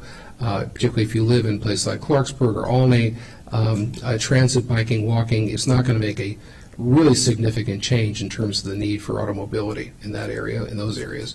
And in addition, there are the racial equity and social justice analysis that was done. So there are a lot of basically BIPOC folks who don't have typical commute patterns. They are driving all over the county to various service kind of work, and they can't get there otherwise other than driving. It's just inefficient to take transit, even if the transit service were extended. So here it was just to recognize that while the emphasis is going to be on providing, in not just in master plans, but in capital budgets and in other policies, provide more for walking, biking, and transit riding and rolling as well. That's a new one. That there should be some recognition that there is going to be some need to improve automobility in some parts of the county in some places.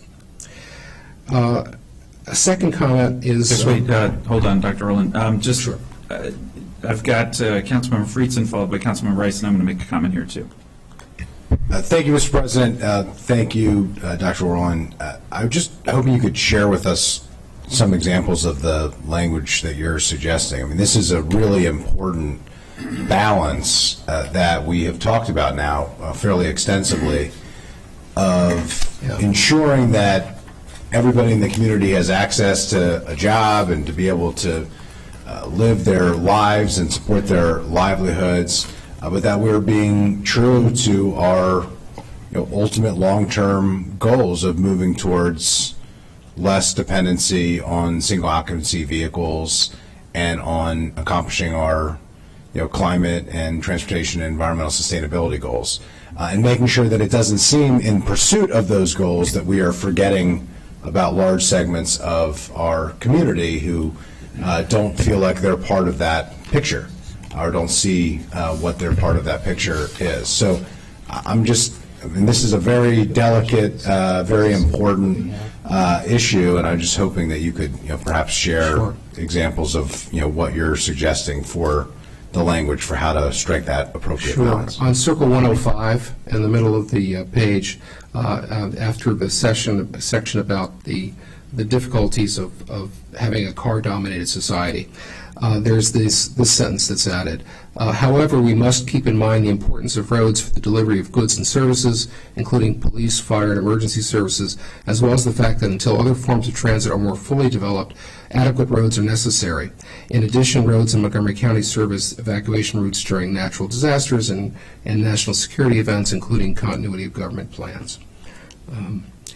And there are a couple other places also that it basically softens the language about not providing for autos, but still maintains the priority of providing services and facilities for alternative modes.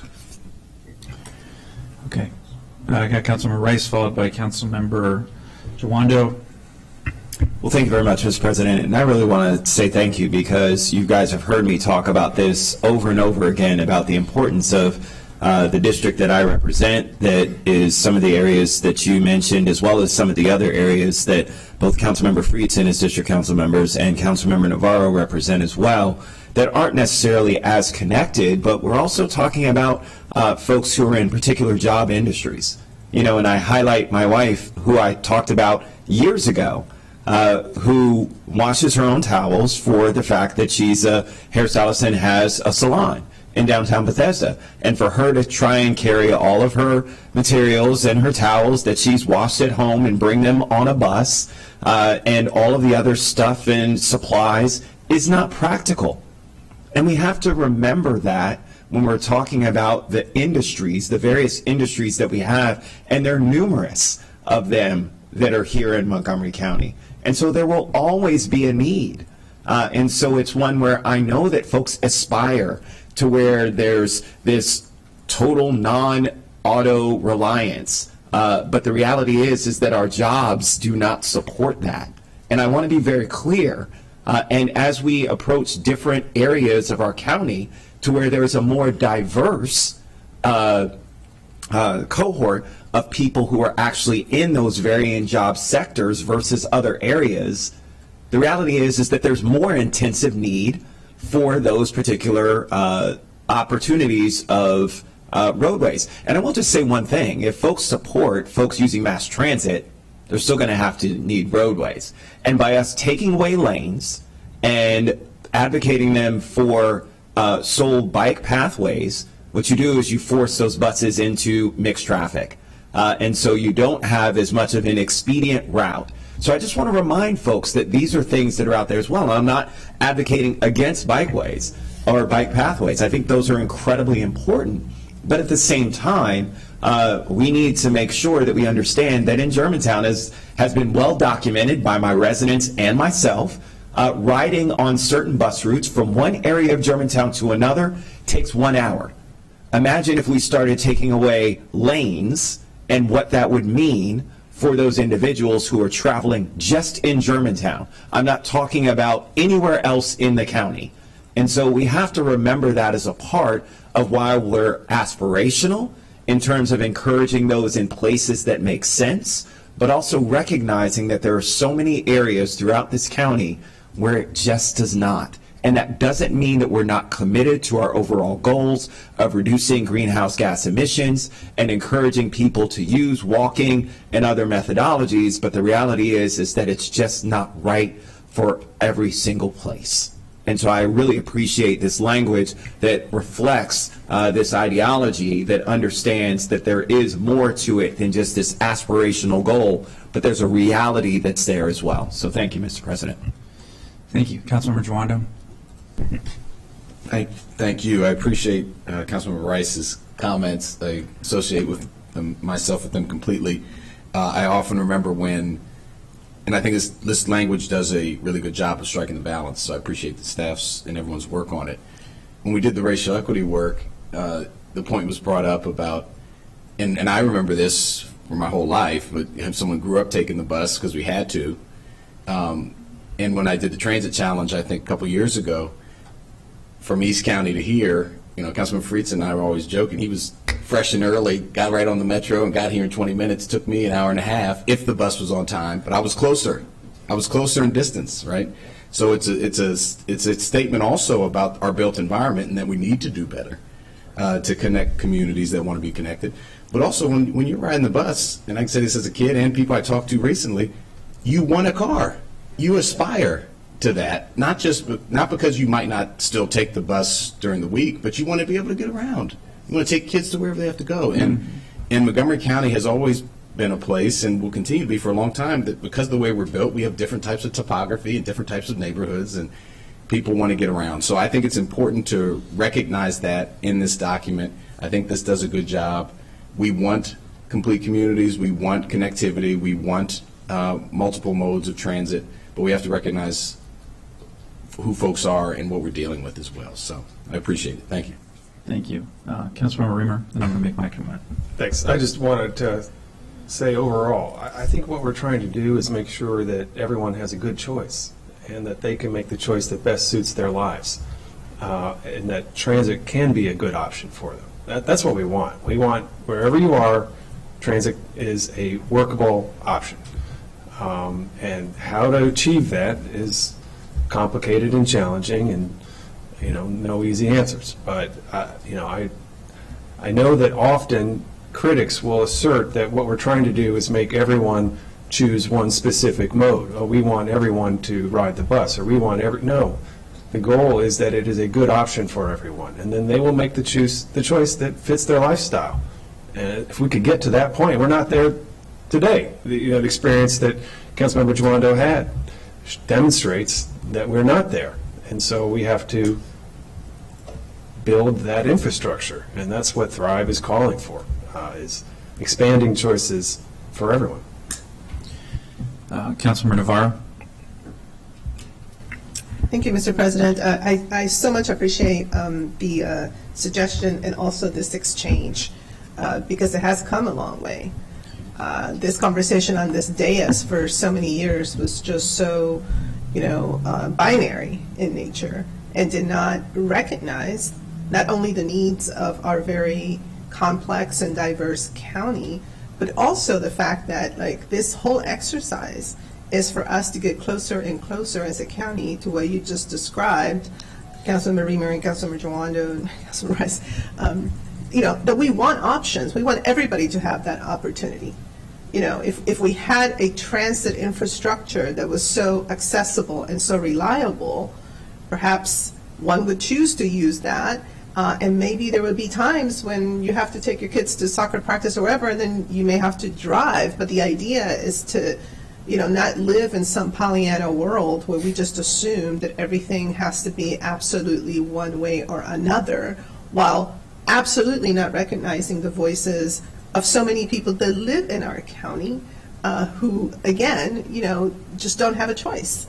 I mean, many of us, started from scratch. And yes, accessing transit was not an option, for my husband and I a while back when we had one car and we both worked in the district. It was not an option from, Twinbrook. And then you get to a point where you're excited that you can own your little car because then you're able to do a lot more things. Well, that's a reality for a lot of residents in the county. And for us to not recognize that means that we are not being appropriate legislators and we're not doing our job. So I think that this definitely is another example of understanding, recognizing, and integrating the needs of all our residents, which in the end I think will get us to a much more, I would say, successful quality of life for everyone here in the county. So just really wanted to express my appreciation for this inclusion. Thank you. I'm going to try not to repeat everything that was said, but I certainly agree with a lot of what my colleagues have stated. I'll just say a few things personally. This can't be an either or. Pretty clear. And in addition to the service and the delivery, and it was noted in the audience, I thought it was an important quote that was shared during the equity process when a gentleman did say, I can't bring my ladder on the Metro. And he was right. And so, and I appreciate the acknowledgement that for many of our residents, because of the jobs that they have, whether it be landscaping, whether it be construction, whether it be working to deliver services and goods at grocery stores, it is physically impossible. We will never have a transit option good enough to be able to address the unique needs of everyone, both on this dais and in our community. I have 4 kids. Saturdays look like insanity in our house.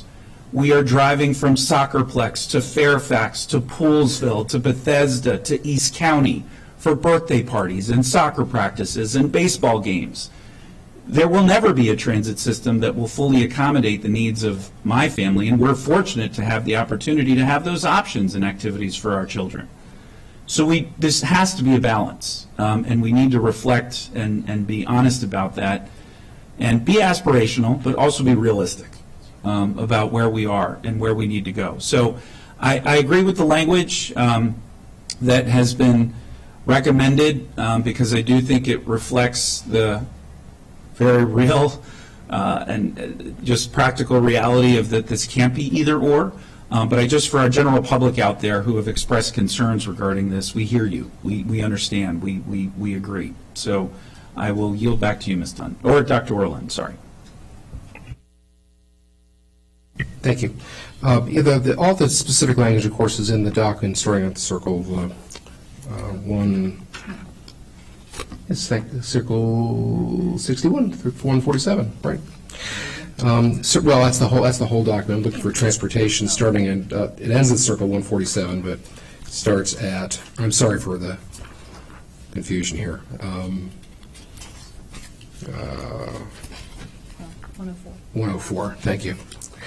The second comment, there's a couple places where the draft of the plan has some negative things to say about prior general plans, and sort of following from Mr. Katz's comment, the change here that we're recommending is just to eliminate those negative comments and just concentrate on the positive, and not try to compare to the past general plans or past master plans and sort of cast aspersions on them.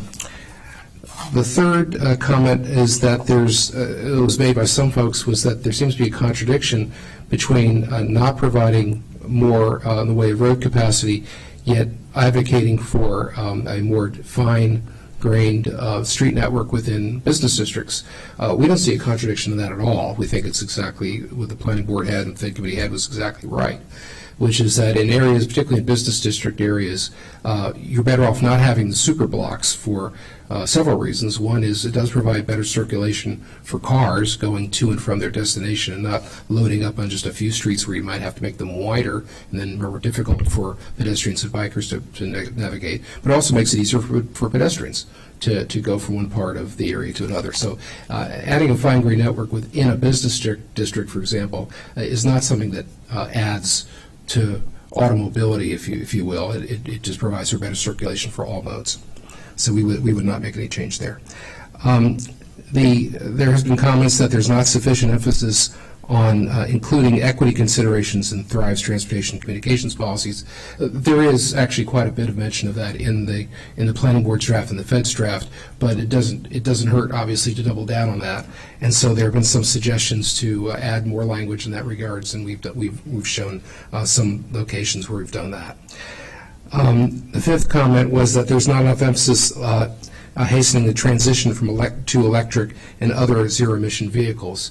And again, this is another one where there is some mention of it in the plan, in the draft, but more specific recommendations here could be useful, and refer to these vehicles not just as electric but also zero emission, because there can be other powered vehicles which don't emit pollution.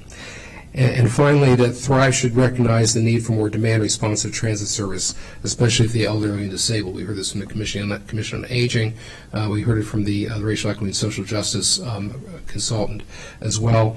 And so we've added text acknowledging and expanding demand-responsive transit service may be appropriate for certain areas and populations. And those are our comments. Okay. So this pretty much wraps up the review of the introduction through the first three policy chapters of the Fed committee draft. When we come back this afternoon, we're going to be covering housing, parks and recreation, and the conclusion chapter to the plan. And like we said, we will also be coming back next week in the early part of that work session with the comments received from all of the executive branch departments and some of the late comments that we've gotten. And I'll just note again, as Dr. Orland was saying in your packet on pages circled 61 through 147, this is where you can find from the staff report this morning and the staff report this afternoon, all of the proposed changes that staff made are in there. The ones that the council body has now said, oh, I'm not real happy with that change, we'll remove those. But it is a way for someone who's following this to go and see sort of, well, what does the Fed draft look like with what they presented this morning that's in this draft staff report. Thank you. Councilmember Friedson?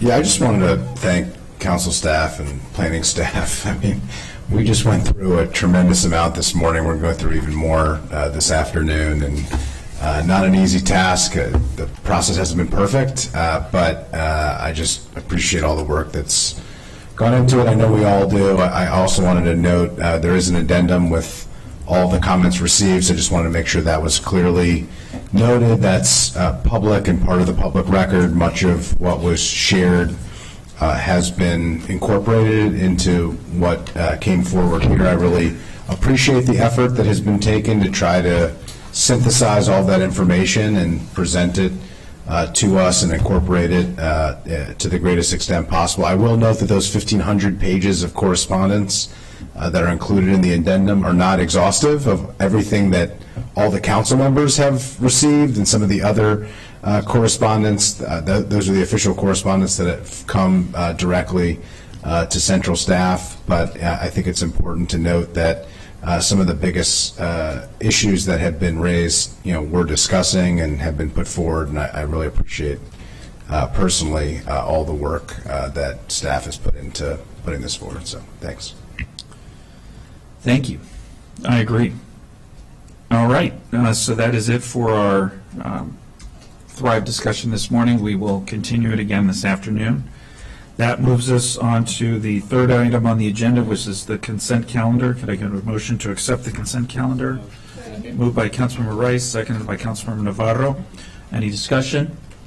Seeing no discussion, all those in favor of the consent calendar, please raise your hands. And that is unanimous. Thank you. With that, colleagues, we are adjourned. We have some proclamations at 1 o'clock, and our formal business and public hearings will begin at 1:30. Thank you.